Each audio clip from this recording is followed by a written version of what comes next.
Hello everybody, in this tutorial I'm going to show you how to make trophies in Icarus.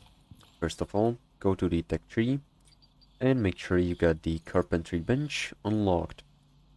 Also, you're going to need the trophy bench to have it unlocked and crafted.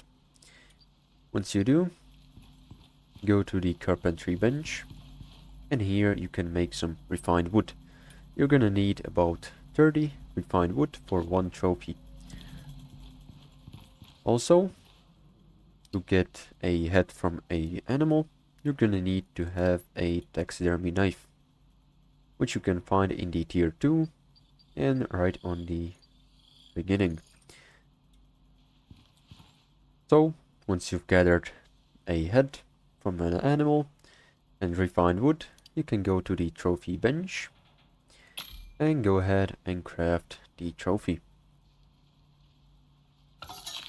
Once you've crafted it, put it into your inventory slots, and now you can place it on a wall.